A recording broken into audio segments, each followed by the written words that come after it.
இந்து மதத்தை விமர்சனம் பண்ணா மட்டும்தான் வெளிநாட்டுல இருந்து வரக்கூடிய பணம் மாற்று மதத்தை சார்ந்த அமைப்புகள் இருக்குல்ல, எத்தனையோ அமைப்புகள் பல்வேறு நாடுகள்ல அங்க இதெல்லாம் பணம் வந்துட்டு இருக்கு. அவெல்லாம் என்ன சொல்லி அனுப்புறான், நீ இந்து மத கடவுளை தொடர்ந்து கொச்சைப்படுத்தி பேசு, இந்து மத பழக்க வழக்கங்களை வந்துட்டு கிண்டல் பண்ணு, இப்படிலாம் பண்ண ஒவ்வொரு இந்துவும் அவன் கூசி வேற மதத்துக்கு மாறுவான்.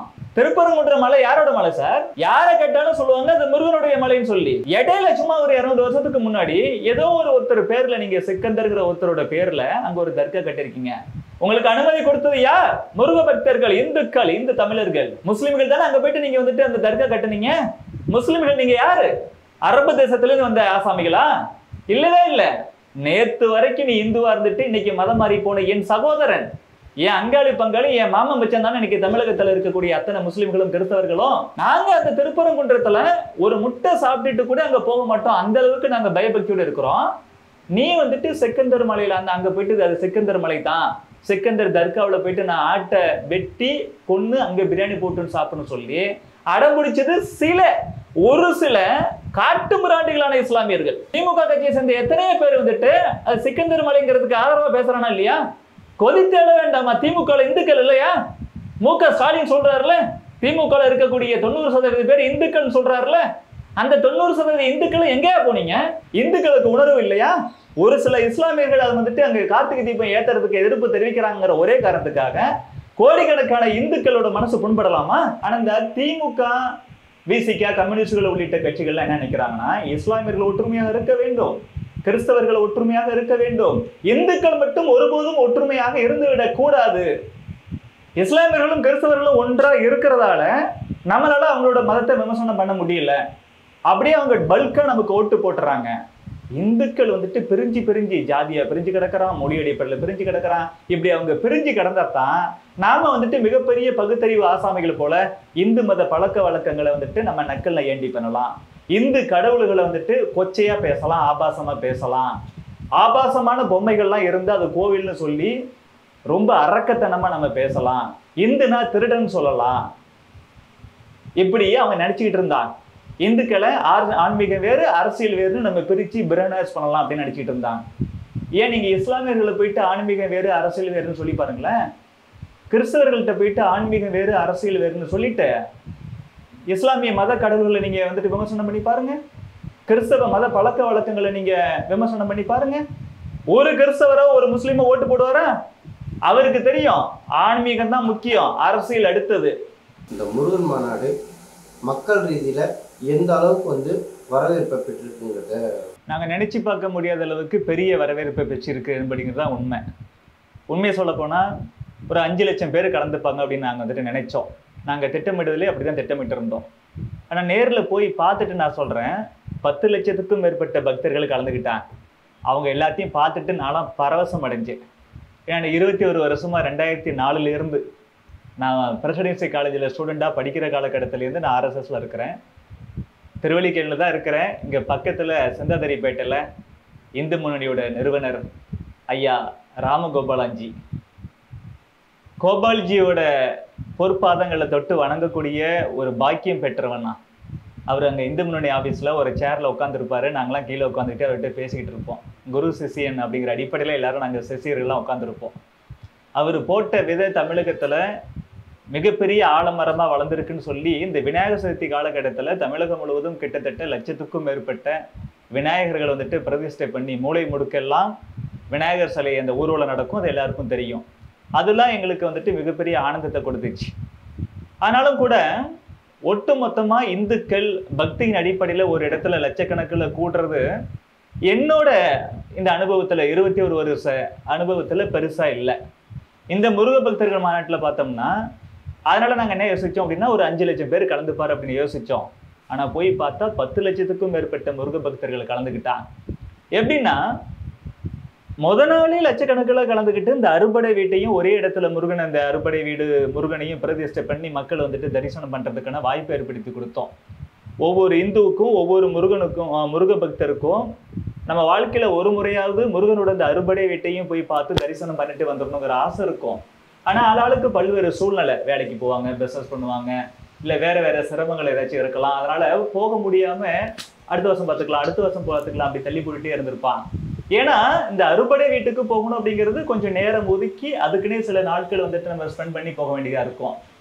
இங்க இந்து முன்னணிங்கிற பேர் இயக்கம் அறுபடை வீட்டு முருகனையும் ஒரே இடத்துல பிரதிஷ்டை பண்ணி அறுபடையை நீங்க வந்துட்டு மதுரையிலேயே பாத்திரலாம் அப்படிங்கிற ஒரு மகத்தான ஏற்பாடு செஞ்சதால இந்த வாய்ப்பை நம்ம கண்டிப்பா மிஸ் பண்ணிடக்கூடாதுன்னு சொல்லி தமிழர்கள், முருக பக்தர்கள், இந்துக்கள் 10 லட்சத்துக்கும் மேற்பட்டவர்கள் அங்க வந்துட்டு ஒன்று கூடினார்.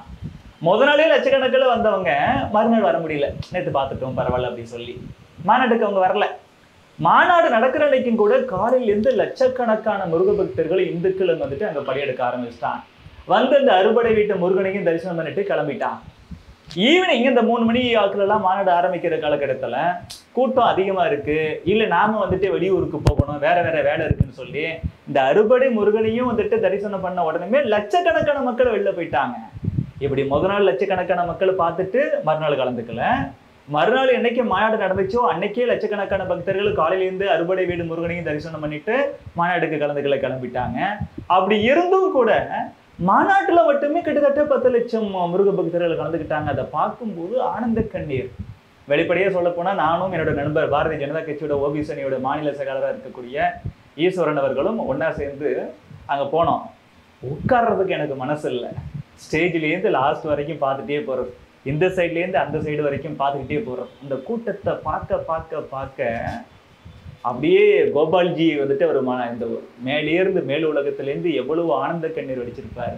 அன்னைக்கு எல்லாம் உட்காந்துருக்கிறோம். அந்த மாநாடு நடக்கும் பொழுதே பார்த்தோம்னா லைட்டா வந்துட்டு தூரல் போட ஆரம்பிக்குது. இதை எல்லாத்தையும் நாங்கள் வந்துட்டு இந்த தூரல் எல்லாம் தூரலாக நினைச்சிக்கல. கோபால்ஜி உள்ளிட்ட பெரியவர்கள், இந்து தர்ம போராளிகள் எத்தனையோ பேர் வந்துட்டு தங்களோட உயிரையே தியாகம் பண்ணியிருக்கிறான், தங்களோட வாழ்க்கையே தியாகம் பண்ணியிருக்கிறான். வேற எதை பற்றியும் யோசிக்கல, ஒரு வேலைக்கு போகல, ஒரு தொழில் பண்ணல, சொந்தம், குடும்பம், புள்ள, குட்டி எதுவுமே இல்லாமல் திருமணம் கூட பண்ணிக்காம இந்த இந்து தர்மம், இந்து சமுதாயம் இதை ஒன்றுபடுத்த வேண்டும், ஒரு இந்து எழுச்சி வர வேண்டும் அப்படிங்கிறதுக்காகவே உடல், பொருள், ஆவி அத்தனையும் தியாகம் பண்ண அந்த மகத்தான மாபெரும் தலைவர்கள், புண்ணிய ஆத்மாக்கள் எல்லாருமே ஆனந்த கண்ணீர் விடுறதா தான் அந்த தூரலை நாங்கள் நினச்சிக்கிட்டோம். அதை பார்த்து பார்த்து எனக்குலாம் நிறைய இடத்துல ரொம்ப உணர்ச்சி வசப்பட்டேன். அவ்வளோ சந்தோஷமா இருந்துச்சு. கொஞ்ச நேரம் கழிச்சு தான் அப்படி ஒரு இடத்துல உட்காந்து எல்லாத்தையும் கவனிக்க ஆரம்பித்தோம். அந்த முருக பக்தர்கள் மாநாடு என்பது இந்து முன்னணி பேர் இயக்கம் நடத்தியது. அதுல RSSோட சங் பரிவார் அமைப்புகள், பாரதிய ஜனதா கட்சி உட்பட எல்லோரும் கலந்து கொண்டோம். எங்களை விட அதிகமாக கலந்து கொண்டது முருக பக்தர்கள், இந்துக்கள், தமிழர்கள். அதுல எங்களுக்கு ஆனந்தம். ஏன் நாங்க நினைச்சு பார்த்ததை விட 2 மடங்கு 3 மடங்கு அதிகப்படியான முருக பக்தர்கள் ஒரே இடத்துல ஒன்று கூடினதால அந்த மதுரையில் நடைபெற்ற ஜூன் 22ஆம் தேதி பிற்பகல் 3 மணிலிருந்து ஆரம்பிச்சு நடைபெற்ற அந்த முருக பக்தர்கள் மாநாடு ஒரு முத்தாய்ப்பான ஒரு மகத்தான மாநாடாக நடந்து முடிந்திருக்கிறது. தமிழகத்தில் இருக்கக்கூடிய ஒவ்வொரு தமிழனும், ஒவ்வொரு முருக பக்தனும், ஒவ்வொரு இந்துவும் அதை நினைச்சு ஆனந்தம் அடைகிறான். நாங்களா இந்த தர்மத்துக்காகவே தொடர்ந்து வேலை பார்க்குறோம் அப்படிங்கிறதால எங்களுக்கு இந்த ஆனந்தம் இன்னும் ரெட்டிப்பாகுது. என்னை போன்ற ஒரு சாதாரண மனிதன், நானே கடந்த 21 ஆண்டுகளாக இந்து தர்மத்திற்காக, இந்திய சமுதாயத்துக்காக தொடர்ந்து எழுதுகிறேன், பேசுகிறேன், களப்பணியாற்றுகிறேன். எனக்கே அணில் போல கொஞ்சமா உதவி இருக்கக்கூடிய எனக்கே இவ்வளவு ஆனந்தம் வருதுன்னா கோபால்ஜி போன்ற பெரியவர்களுக்கு, இன்னும் வந்துட்டு இந்து முன்னணி பேர் இயக்கத்தை சார்ந்த மிகப்பெரிய நிர்வாகிகளுக்கு, தலைவர்களுக்கு, சங் பரிவார் அமைப்புகளில் இருக்கக்கூடிய முக்கிய ஆளுமைகளுக்கு இன்னும் எவ்வளவு சந்தோஷமா இருக்கும். அரசியல் சாராத எத்தனையோ பேர் என்கிட்ட ஃபோன் பண்ணி பேசினாங்க. எங்களுக்கெல்லாம் அவ்வளோ ஆனந்தமா இருக்கு. எத்தனையோ இலக்கிய பேச்சாளர்கள், எத்தனையோ சிந்தனையாளர்கள், எங்களுக்கெல்லாம் ரொம்ப சந்தோஷமா இருக்கு அப்படி சொன்னாங்க. இதுல என்ன சந்தோஷம் அப்படின்னா, இந்த தமிழகத்தில் இருக்கக்கூடிய திமுக உள்ளிட்ட இந்து விரோத, தமிழர் விரோத சில அரசியல் கட்சிகள், சில இயக்கங்கள் இஸ்லாமியர்கள் ஒன்று கூடனா ஒன்றும் குறை சொல்றதில்லை, விமர்சனம் பண்றதில்லை. நாமளும் விமர்சனம் பண்ண மாட்டோம். நாம் என்ன சொல்றோம்? இஸ்லாமியர்கள் ஒற்றுமையாக இருக்க வேண்டும் என்கிறோம். கிறிஸ்தவர்கள் ஒன்று கூடனா திகாவோ, திமுகவோ, விசிகாவோ, கம்யூனிஸ்டுகளோ, காங்கிரஸோ ஒன்றும் விமர்சனம் பண்றதில்லை. பாரதிய ஜனதா கட்சியோ, RSSஓ, இந்து முன்னணி பேர் இயக்கமோ ஒருபோதும் விமர்சனம் பண்ணாது, பண்ணவும் மாட்டோம். எங்களோட கொள்கை என்னது? இஸ்லாமியர்கள் எல்லோரும் ஒற்றுமையாக இருக்க வேண்டும், அதே போல கிறிஸ்தவர்கள் எல்லோரும் ஒற்றுமையாக இருக்க வேண்டும். இஸ்லாமியர்களும் கிறிஸ்தவர்களும் ஒற்றுமையாக இருக்க வேண்டும், அதே போல இந்துக்களும் ஒற்றுமையாக இருக்க வேண்டும் அப்படிங்கிறது தான் எங்களோட நோக்கம். ஆனா இந்த திமுக, விசிக, கம்யூனிஸ்டுகள் உள்ளிட்ட கட்சிகள்லாம் என்ன நினைக்கிறாங்கன்னா, இஸ்லாமியர்கள் ஒற்றுமையாக இருக்க வேண்டும், கிறிஸ்தவர்கள் ஒற்றுமையாக இருக்க வேண்டும், இந்துக்கள் மட்டும் ஒருபோதும் ஒற்றுமையாக இருந்துவிடக் கூடாது. இஸ்லாமியர்களும் கிறிஸ்தவர்களும் ஒன்றா இருக்கிறதால நம்மளால அவங்களோட மதத்தை விமர்சனம் பண்ண முடியல, அப்படியே அவங்க பல்கா நமக்கு ஓட்டு போட்டுறாங்க. இந்துக்கள் வந்துட்டு பிரிஞ்சு பிரிஞ்சு ஜாதியா பிரிஞ்சு கிடக்கிறான், மொழி அடிப்படையில் பிரிஞ்சு கிடக்கிறான். இப்படி அவங்க பிரிஞ்சு கிடந்தாதான் நாம வந்துட்டு மிகப்பெரிய பகுத்தறிவு ஆசாமிகள் போல இந்து மத பழக்க வழக்கங்களை வந்துட்டு நம்ம நக்கல்ல ஏண்டி பண்ணலாம். இந்து கடவுள்களை வந்துட்டு கொச்சையா பேசலாம், ஆபாசமா பேசலாம். ஆபாசமான பொம்மைகள்லாம் இருந்து அது கோவில்னு சொல்லி ரொம்ப அரக்கத்தனமா நம்ம பேசலாம். இந்துனா திருடன் சொல்லலாம். இப்படி அவங்க நினைச்சுக்கிட்டு இருந்தாங்க. இந்துக்களை ஆன்மீகம் வேறு அரசியல் வேறுன்னு நம்ம பிரிச்சு பிரனைஸ் பண்ணலாம் அப்படின்னு நினைச்சிட்டு இருந்தாங்க. ஏன் நீங்க இஸ்லாமியர்களை போயிட்டு ஆன்மீகம் வேறு அரசியல் வேறுன்னு சொல்லி பாருங்களேன். கிறிஸ்தவர்கள்ட்ட போயிட்டு ஆன்மீகம் வேறு அரசியல் வேறுன்னு சொல்லிட்டு இஸ்லாமிய மத கடவுள்களை நீங்க வந்துட்டு விமர்சனம் பண்ணி பாருங்க. கிறிஸ்தவ மத பழக்க வழக்கங்களை நீங்க விமர்சனம் பண்ணி பாருங்க. ஒரு கிறிஸ்தவரோ ஒரு முஸ்லீமோ ஓட்டு போடுவாரா? அவருக்கு தெரியும் ஆன்மீகம் தான் முக்கியம், அரசியல் அடுத்தது. என் மத கடவுளை என் மத பழக்க வழக்கங்களை நீ தவறா பேசினா அப்படிப்பட்ட உனக்கு நான் ஒருபோதும் ஓட்டு போட மாட்டேன்னு சொல்லி அவங்க தெளிவா இருக்கிறாங்க. ஆனா இந்துக்கள்னு வரும்போது மட்டும் இந்த திமுக உள்ளிட்ட கட்சிகள் என்ன சொல்றாங்கன்னா, மதம் வேற, ஆன்மீகம் வேற, அரசியல் வேற. நீ எந்த சாமியெல்லாம் கும்பிட்டுக்கிட்டு இருக்கியோ அந்த சாமியை நாங்க கொச்சையா பேசுவேன். நீ முழு முதல் கடவுளா வழங்கக்கூடிய விநாயகரை, அந்த விநாயகர் சிலையை உடைப்பேன். நீ ராமர், ஒரு சொல் ஒரு வில் ஒரு இல்லுன்னு வாழ்ந்தாரு, ஒருத்தனுக்கு ஒருத்தின்னு வாழ்ந்தாரு ராமன். அந்த ராமனை அவரோட படத்தை செருப்பால் அடிப்பேன். நீ ஐயப்பனுக்கு மாலை போட்டு போறிய, அந்த ஐயப்பனை நான் ஆபாசமா வரைவேன். உன் கடவுள் எல்லாத்தையும் நான் மோசமா பேசுவேன். ஆனா நீ கேட்க கூடாது. உனக்கு ஆதரவா பிஜேபி உள்ளிட்ட இயக்கங்களை பேசினா அவங்க மத அரசியல் பண்றாங்கன்னு சொல்லுவேன். ஆன்மீகம் வேற அரசியல் வேறன்னு சொல்லுவேன். அப்படி சொல்லி ஏமாத்திட்டு இருந்தான். இப்படி ஏமாத்திட்டே இருக்கும். எவ்வளவு தான் இந்து கடவுளை நம்ம அவதூறா பேசினாலும், இந்து மத பழக்க வழக்கங்களை வந்துட்டு நக்கல் நையாண்டி பண்ணாலும், இந்துக்களை ஆன்மீகம் வேறு அரசியல் வேறுன்னு சொல்லி நம்ம மூளைச்செலவு பண்ணி வச்சிருக்கிறோம். அதனால அவன் எல்லாம் நமக்கு ஓட்டு போட்டே இருப்பான். எப்ப அவன் சிந்திக்க மாட்டான்? தனியா இருக்கிற வரைக்கும் தான் சிந்திக்க மாட்டான். இஸ்லாமியர்கள் போலவும் கிறிஸ்தவர்கள் போலவும் இந்துக்கள் எல்லோரும் ஒன்று கூடி விட்டால் அதுல இருக்கக்கூடிய 4 பேர் சொல்லிக் கொடுப்பான். எப்பா இஸ்லாமிய கடவுளை வந்துட்டு இவங்க விமர்சனம் பண்றது இல்ல, கிறிஸ்தவ மத கடவுளையோ அவங்களோட பழக்க வழக்கங்களையோ விமர்சனம் பண்றது இல்ல, நம்மளை மட்டும் விமர்சனம் பண்றாங்க, நம்ம ஏன் எதிர்த்து குரல் கொடுக்க கூடாதுன்னு 4 பேர் சரியா சிந்திக்கக்கூடிய ஆட்கள் சொல்லுவான். அதை கேட்டு எல்லாருக்கும் வந்துட்டு சரியான புத்தி வந்துடும். இவங்க எல்லாம் ஒன்று கூடி விட்டால் இவங்க மதத்தை நம்ம வந்துட்டு விமர்சனம் பண்ண முடியாது. இந்து மதத்தை விமர்சனம் பண்ணா மட்டும்தான் வெளிநாட்டுல இருந்து வரக்கூடிய பணம், மாற்று மதத்தை சார்ந்த அமைப்புகள் இருக்குல்ல, எத்தனையோ அமைப்புகள் பல்வேறு நாடுகள்ல, அங்க இதெல்லாம் பணம் வந்துட்டு இருக்கு. அவெல்லாம் என்ன சொல்லி அனுப்புறான்? நீ இந்து மத கடவுளை தொடர்ந்து கொச்சைப்படுத்தி பேசு, இந்து மத பழக்க வழக்கங்களை வந்துட்டு கிண்டல் பண்ணு, இப்படிலாம் பண்ண ஒவ்வொரு இந்துவும் அவன் கூசி வேற மதத்துக்கு மாறுவான். அதனால நீ இந்து மதத்தை வந்துட்டு இந்த மாதிரி பண்ணிட்டே இருக்கணும்னு சொல்லி அங்கேருந்து காசு கொடுக்குறான்ல, அந்த காசுக்காக இவனை பேசிக்கிட்டு இருக்கிறான். இந்துக்கள் ஒன்று கூடி விட்டால் அவங்களோட மத பழக்க வழக்கங்களை நம்ம விமர்சனம் பண்ண முடியாது, அவங்க கடவுளை வந்துட்டு கொச்சையா பேச முடியாது. அப்படி பேசலன்னா நமக்கு ஃபாரின் ஃபண்ட் வராது. இந்துக்கள் ஒன்று கூடி விட்டால் நமக்கு எதிராக ஓட்டு போட்டுருவாங்க, நம்ம அரசியலுக்கும் வர முடியாது, ஆட்சிக்கும் வர முடியாதுன்னு நினைச்சு எப்படியாவது பிரிச்சு வச்சிருக்கலாம்னு நினைச்சு தொடர்ந்து சதி பண்ணிக்கிட்டு இருந்த இந்த திமுக உள்ளிட்ட கட்சிகள் இன்னைக்கு 10 லட்சத்துக்கும் மேற்பட்ட முருக பக்தர்கள் மதுரை மண்ணில் ஒன்று கூடியதை பார்த்துட்டு வயிறு எரிஞ்சு புலம்பிட்டு உட்காந்துருக்கிறான். இப்போ ஒரு சைடு பார்த்தோம்னா இந்து தர்ம போராளிகளான RSS, இந்து முன்னணி பேர் இயக்கம், பாரதிய ஜனதா கட்சி உள்ளிட்ட இயக்கங்களை சார்ந்த எங்க எல்லாருக்கும் ஆனந்தத்தை கொடுத்திருக்கிறது இந்த முருக பக்தர்கள் மாநாடு. திமுக, விசிக, கம்யூனிஸ்டுகள், நாம் தமிழர் கட்சி, காங்கிரஸ் உள்ளிட்ட திக உள்ளிட்ட இயக்கங்களை சார்ந்தவர்களுக்கு ஒரு மிகப்பெரிய கிளியை உண்டு பண்ணியிருக்கு, பயத்தை உண்டு பண்ணியிருக்கு முருக பக்தர்கள் மாநாடு. 2 விஷயத்திலையும் இது போற்றுதலுக்குரிய வரவேற்கத்தக்க மாநாடாக நடந்து முடிந்திருக்கிறது என்பதுதான் உண்மை. ஆனால் இந்த மாநாடை பற்றி நீங்கள் இந்த அளவுக்கு ஒரு விளக்கம் கொடுத்தீங்க, எல்லாமே ஏற்றுக்க வேண்டியதாக இருக்குது. ஆனால் இப்போ மறுபடியும் ஆளுங்கட்சியாக இருக்கிறவங்களும் இன்னும் அடுத்த சில பிற கட்சிகள் என்ன சொல்கிறாங்க அப்படின்னா, இந்த மாநாடை இவங்க ஏன் தமிழ்நாட்டில் போடணும், ஏன் வட மாநிலத்தில் போடக்கூடாது, ஏன் தமிழ்நாட்டில் முருக பக்தர்கள் இருக்கிறதுனால முருக பக்தரோட ஓட்டெல்லாம் வாங்கிறதுக்காக தான் இப்போ இந்த மாநாடு போட்டிருக்காங்களா அப்படின்னு ஒரு கேள்வி எழுப்புறாங்க. முதல்ல இந்த மாநாட்டை நடத்தினது யாரு? மதுரையில ஜூன் மாதம் 22ஆம் தேதி முருக பக்தர்கள் மாநாட்டை நடத்தினது இந்து முன்னணி பேர் இயக்கம். அது ஒரு அரசியல் கட்சியா? கிடையாது. எலெக்ஷன் கமிஷன் ஆஃப் இந்தியாவில் அவங்க வந்துட்டு பதிவு பண்ணி வச்சிருக்கிறாங்களா? கிடையாது. அரசியல் கட்சி இல்லை, அது ஒரு சமுதாய இயக்கம், தர்மத்துக்காக போராடக்கூடிய இயக்கம். இந்து முன்னணி பற்றி சொல்லும் பொழுதே அவங்க என்ன சொல்றாங்க, ஒரு வீடியோ போட்டாங்களா, என்ன சொன்னாங்க? தெய்வீக தமிழகத்தை நாத்திக மேகம் சூழ்ந்த பொழுது இந்துக்களுக்காக போராட வாதாட பரிந்து பேச வந்த மாமணி இந்து முன்னணி அப்படின்றான். அரசியல்ல நின்று அரசியல் கட்சி ஆரம்பிச்சு தேர்தல நின்று ஜெயிச்சு அப்படிலாம் அவங்க சொல்லவே இல்லையே. இந்துக்களுக்காக போராட வாதாட பரிந்து பேச, அதுதான் இந்து முன்னணி. இது பாரதிய ஜனதா கட்சி இந்த மாநாட்டை நடத்தல. இந்து முன்னணி வந்துட்டு வெறும் பாரதிய ஜனதா கட்சிக்கு மட்டும் அழைப்பு கொடுக்கலங்க, எல்லா அரசியல் கட்சியை சார்ந்தவர்களுக்கு அழைப்பு கொடுத்திருக்கிறது இந்து முன்னணி. இந்த திமுக அமைச்சரா இருக்கக்கூடிய சேகர் பாபுக்கு அழைப்பு கொடுத்திருக்கு. அவர் வரலன்னா யார் என்ன பண்றது? இப்ப அதிமுகல இருந்து அமைச்சர்கள் வந்து கலந்துக்கிட்டாங்கல்ல. இப்ப இந்து முன்னணி என்பது அரசியல் சார்பற்ற, நேரடியா எந்த அரசியல் கட்சிக்கும் கீழே இயங்கக்கூடிய ஒரு அமைப்பு கிடையாது. அது இந்து தர்மத்திற்கான இயக்கம், தமிழ் தர்மத்திற்கான இயக்கம். அந்த இயக்கம் நடத்தின இந்த மாநாட்டை எப்படி நீங்க அரசியல் மாநாடு சொல்ல முடியும்? இது அரசியல் மாநாடு கிடையாது. ஏன்னா இந்து முன்னணி அரசியல் கட்சி கிடையாது.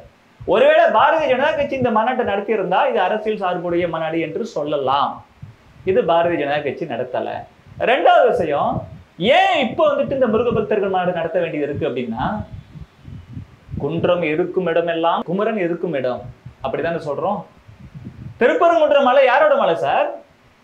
யாரை கேட்டாலும் சொல்லுவாங்க அது முருகனுடைய மலைன்னு சொல்லி. அந்த மலையில இடையில பல்லாயிரம் ஆண்டுகளாக அது வந்துட்டு நம்மளோட பரம்பொருள் முருகனோட மலை. இடையில சும்மா ஒரு 200 வருஷத்துக்கு முன்னாடி ஏதோ ஒருத்தர் பேர்ல, நீங்க சிக்கந்தர்ங்கிற ஒருத்தரோட பேர்ல அங்க ஒரு தர்கா கட்டிருக்கீங்க. உங்களுக்கு அனுமதி கொடுத்தது யார்? முருக பக்தர்கள், இந்துக்கள், இந்து தமிழர்கள். பெருந்தன்மையா வந்துட்டு இடம் கொடுத்தான். ஏன் இடம் கொடுத்தான்? முஸ்லிம்கள் தானே அங்க போயிட்டு நீங்க வந்துட்டு அந்த தர்கா கட்டினீங்க. முஸ்லிம்கள் நீங்க யாரு? அரபு தேசத்துல இருந்து வந்த ஆசாமிகளா? இல்லவே இல்ல. நேத்து வரைக்கும் நீ இந்துவா இருந்துட்டு இன்னைக்கு மதம் மாறி போன என் சகோதரன், என் அங்காளி பங்காளி, என் மாமன் மச்சான் தானே இன்னைக்கு தமிழகத்துல இருக்கக்கூடிய அத்தனை முஸ்லிம்களும் கிறிஸ்தவர்களும். ஏன் நேத்து வரைக்கும் நீ நம்ம முருகன், நம்ம சிவன், நம்மளோட பிள்ளையார் எல்லாத்தையும் தாப்பா வழிபட்டு இருந்த. ஏதோ ஒரு காரணத்துக்கு நீ முஸ்லீமா மாறிட்ட. முஸ்லீமா மாறிட்டு ஓ மதத்துல பெரியவர்னு நினைக்கக்கூடிய ஒருத்தருக்கு ஒரு தர்கா, நீ வந்துட்டு குமரன் இருக்கும் இடம், அந்த இடம், அந்த குன்றத்துல, திருப்பரங்குன்றத்துல ஒரு இடம் கேட்கிற அப்படின்னு சொல்லிட்டு பெருந்தன்மையா இவன் நம்மாலு தாண்டா, மதத்தை மாத்துக்கிட்டாலும் கூட இவனும் இந்த மண்ணில் பிறந்தவன் தான், இந்த மண்ணில் வாழுகிறவன் தான் சொல்லி உனக்கு இடம் கொடுத்தான். நீ மதம் மாறிட்டு இங்க வரக்கூடாதுன்னு சொல்லல. அவன் பெருந்தன்மையா இடம் கொடுத்தான். அதே பெருந்தன்மையோட நீ இருக்கணும், இல்ல நன்றி கடனோட இருக்கணும். 99.9% இஸ்லாமிய சொந்தங்களும் கிறிஸ்தவ சொந்தங்களும் இந்துக்களோட இணக்கமா தான் இருக்கிறான், அமைதியை தான் இருக்கிறான்.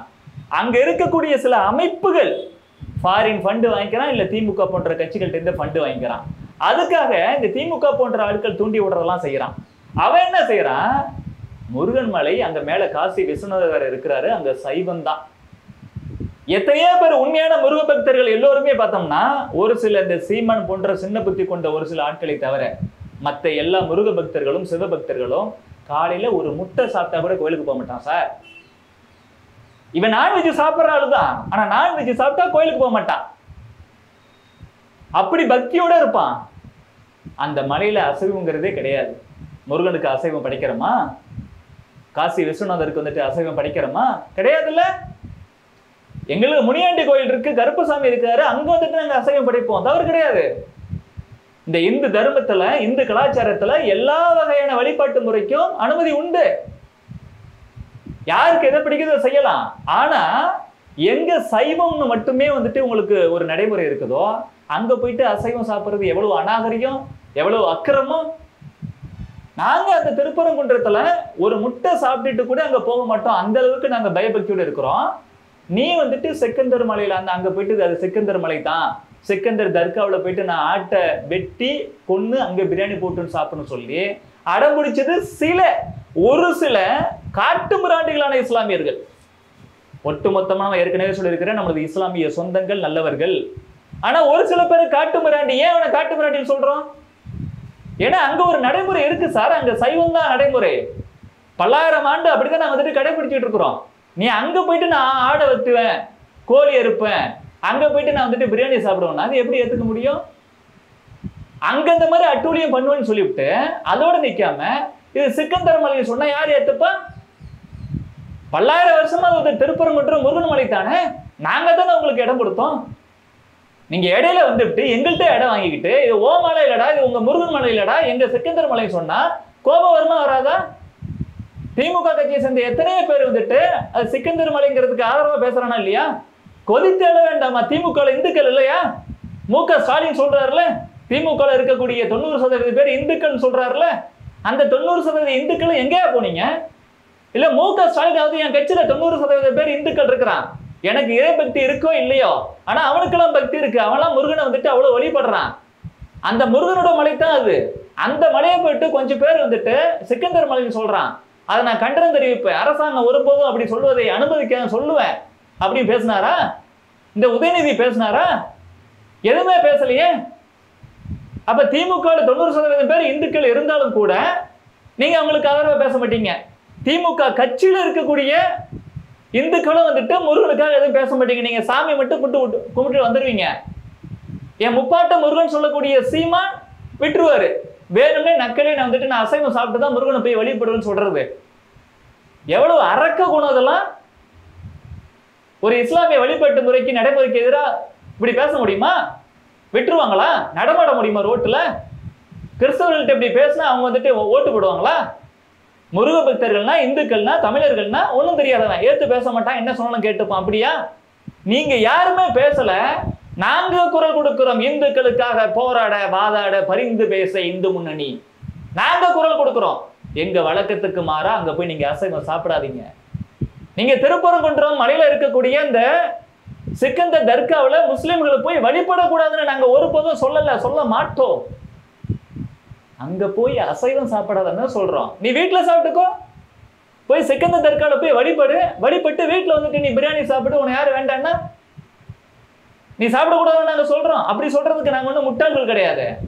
ஆனா நாங்க புனிதமா கருதக்கூடிய முருகன் மலையில போயிட்டு நான் அசைவம் சாப்பிட்டு இந்த முருகன் மலையோட புனிதத்தை கெடுப்பேன்னா நீ வெட்டிடுவ, குத்திடுவ, இல்ல ஓட்டு போட மாட்டேங்கிறதுக்காக எங்க முருகனை விட்டு கொடுக்க முடியாது சார், எங்க தர்மத்தை விட்டு கொடுக்க முடியாது. 100க்கும் மேற்பட்ட எங்க காரியகர்த்தர்கள், செயல் வீரர்கள், தர்ம போராளிகள் உங்களால படுகொலை செய்யப்பட்டு இருக்கிறார்கள்.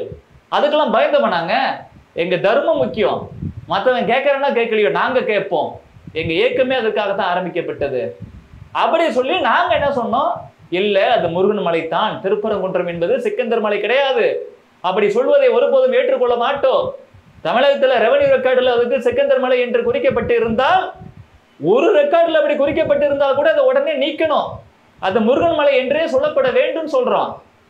சார், அந்த மலை மேல காசி விஸ்வநாதர் இருக்காருங்க, கோர்ட்டு ஜட்ஜ்மெண்ட் கொடுத்துருச்சு, அங்க நீங்க வந்துட்டு போயிட்டு கார்த்திகை தீபம் ஏத்தலாம். பெரிய கார்த்திகைக்கு திருவண்ணாமலையில நம்ம வந்துட்டு அண்ணாமலையாருக்கு ஏத்தணும்ல, அந்த மாதிரி ஏத்தலாம்னு ஜட்ஜ்மெண்ட் கொடுத்துருச்சு. அதுக்கப்புறமும் கூட ஒரு சில இஸ்லாமியர்கள் எதிர்ப்பு தெரிவிக்கிறார்கள்ங்கிற ஒரே காரணத்துக்காக கோர்ட்டோட உத்தரவு மீறியும் அங்க நீங்க வந்துட்டு கார்த்திகை தீபத்தன்னைக்கு பெரிய கார்த்திகை தீபம் ஏற்றக்கூடாதுன்னு சொன்னா எவ்வளவு பெரிய அராஜகம் இது. கோர்ட்டை விட மதிக்க மாட்டீங்களா? இந்துக்களுக்கு உணர்வு இல்லையா? ஒரு சில இஸ்லாமியர்கள் அது வந்துட்டு அங்க கார்த்திகை தீபம் ஏத்துறதுக்கு எதிர்ப்பு தெரிவிக்கிறாங்கிற ஒரே காரணத்துக்காக கோடிக்கணக்கான இந்துக்களோட மனசு புண்படலாமா? எங்க மலங்க அது பாரம்பரியமா, பல்லாயிரம் வருஷமா? இடையில வந்த இவங்க சொல்றதை கேட்டுக்கிட்டு கோர்ட்டு சொல்றதையும் மீறி அங்க வந்துட்டு தீபம் ஏத்தாம இருக்கீங்க. அப்ப இந்து முன்னணி என்ன செய்யுது? எங்களுக்கு ஒரு அவசியம் வருது. எந்த மதுரையில வந்துட்டு நீ திருப்பரங்குன்ற மலை சிக்கந்தர் மலை என்று சொல்கிறாயோ, எந்த திருப்பரங்குன்ற மலை மேல இருக்கக்கூடிய காசி விஸ்வநாதர் கோயில்ல தீபம் ஏத்தக்கூடாதுன்னு சொல்றியோ, எந்த திருப்பரங்குன்ற மலை மீது நீ போயிட்டு அசைவம் சாப்பிடும் சொல்லி அடம் பிடிக்கிறியோ, அந்த திருப்பரங்குன்றம் இருக்கக்கூடிய மதுரையில நான் மாநாடு நடத்துவேன். என் பாட்டம் போட்டு ஈவன் எங்க அம்மா அப்பா இருந்தது மாதிரி நாங்க அமைதியா இருக்க மாட்டோம். இன்னைக்கு இருக்கக்கூடிய இந்து மாணவர்களும் இளைஞர்களும் அறிவாளிகள், வீரமிக்கவர்கள், எழுச்சி மிக்கவர்கள், அவங்களுக்கு புத்தி இருக்கு. அவங்க எல்லாம் ஒன்று சேர்ந்து எங்களோட தர்மத்தை காப்பாத்துறதுக்காக, எங்களோட முருகன் மலையை வந்துட்டு காப்பாத்துறதுக்காக, எங்க முருகனுக்கு ஆதரவாக நாங்க ஒன்று கூடுவோம் சொல்லி இந்த மாநாட்டை மதுரையில் இந்து முன்னணி பேர் இயக்கம் நடத்தியது. தேவை என்பது நாங்களாக திட்டமிட்டு உருவாக்கவில்லை, தேவை எழுந்தது. அக்கிரமகாரர்கள் எங்களை போராட தூண்டினார்கள், அதனால நாங்க இதை செய்யறோம். பிரச்சனை வரும்போது தான் அதை எதிர்த்து போராடுகிறோம், வாதாடுகிறோம், பரிந்து பேசுகிறோம். நாங்களா அப்படி பேசுறதே இல்லை, இது தேர்தலை மையப்படுத்தி பண்றதே கிடையாது. ஆனா தேர்தலில் இது வந்துட்டு பிரதிபலிக்குமானா பிரதிபலிக்கும். ஏன்னா இன்னைக்கு திமுக இருக்கக்கூடிய என் நண்பர்களே சொல்றாங்க, இல்லைங்க திமுக ரொம்ப ஓவரா போயிட்டு இருக்கு. இஸ்லாமியர்களுக்கு அவங்க மத பண்டிகை வந்தா வாழ்த்து சொல்லுது, கிறிஸ்தவர்களுக்கு அவங்க மத பண்டிகை வந்தா வாழ்த்து சொல்லுது, இந்துக்களுக்கு மட்டும் சொல்ல மாட்டேங்கிறாங்க, தொடர்ந்து இந்துக்களுக்கு எதிராகவே பேசிக்கிட்டு இருக்கிறாங்க, இந்து மதத்தை புண்படுத்துறாங்க, இது சரியில்லை தான் அப்படின்னு திமுக இருக்கக்கூடிய நிர்வாகிகள், தொண்டர்களே யோசிச்சு சொல்றாங்க. பொதுமக்களும் யோசிக்கிறாங்க.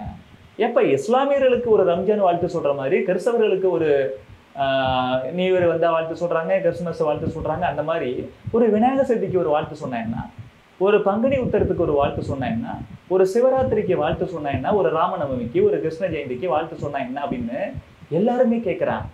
இப்படி யோசிக்கக்கூடிய பொதுமக்கள், குறிப்பாக இளைஞர்கள் மாணவர்கள் என்ன யோசிக்கிறாங்கன்னா, பிஜேபி இந்து முஸ்லீம் கிறிஸ்டின் எல்லா மத பண்டிகைகளுக்கும் வாழ்த்து சொல்லுது, எந்த மதத்துக்கு எதிராகவும் பேசுறது இல்லை. ஆனா திமுக, விசிக, கம்யூனிஸ்டுகள், காங்கிரஸ் உள்ளிட்ட கட்சிகள் இஸ்லாமியர்களுக்கு வாழ்த்து சொல்லுது, கிறிஸ்தவர்களுக்கு வாழ்த்து சொல்லுது, இந்துக்களுக்கு மட்டும் வாழ்த்தியே சொல்லலை. நாமளும் உங்களுக்கு ஓட்டு போடுறோம்ல, நமக்கு மட்டும் ஏன் ஓட்டு போட மாட்டேன்றாங்க? அப்ப எல்லா மதத்தையும் சமமாக மதிக்கக்கூடிய, எந்த மத பழக்க வழக்கத்தையும் நக்கல் நையாண்டி பண்ணாத பாரதிய ஜனதா கட்சி தான் உண்மையான மத சார்பற்ற கட்சி, அந்த கட்சிக்கு தாண்டா ஓட்டு போடணும்னு சொல்லி அவங்களே யோசிச்சு ஓட்டு போட ஆரம்பிக்கிறாங்க. அதனாலதான் கடந்த 2024 MP எலெக்ஷன்ல எல்லா மதத்துக்கும் வாழ்த்து சொல்லக்கூடிய பிரைம் மினிஸ்டர் நரேந்திர மோடி மீண்டும் பிரதமராக வர வேண்டும் என தமிழகத்துல பாரதிய ஜனதா கட்சி தலைமையிலான தேசிய ஜனநாயக கூட்டணிக்கு 80 லட்சம் தமிழக வாக்காளர்கள் ஓட்டு போட்டாங்க. அப்ப இது அரசியலையும் பிரதிபலிக்கத்தான் செய்யும். ஆனா நாங்க அரசியலுக்காக நடத்தல, இது ஆன்மீகத்துக்காக நடத்தணும். ஆனா மக்களுக்கு புரிய ஆரம்பிக்கிறதால நம்ம ஆன்மீகம் காப்பாற்றப்பட வேண்டுமானால் அதை ஆதரிக்கக்கூடிய நம்ம தர்மத்தை, நம்ம வழிபாட்டு முறையை, நம்ம முருகனை, நம்ம கடவுள்களை யாரெல்லாம் மதிக்கிறாங்களோ அப்படிப்பட்ட அரசியல் கட்சிக்கு ஓட்டு போடுறோம்னு சொல்லி பாரதிய ஜனதா கட்சியும் அது அங்கம் வகிக்கக்கூடிய கூட்டணிக்கும் கண்டிப்பா ஓட்டு போடுவாங்க. இதுக்கு எதிராக இருக்கக்கூடிய திமுக அதன் கூட்டணிக்கு கண்டிப்பா ஓட்டு போட மாட்டாங்க.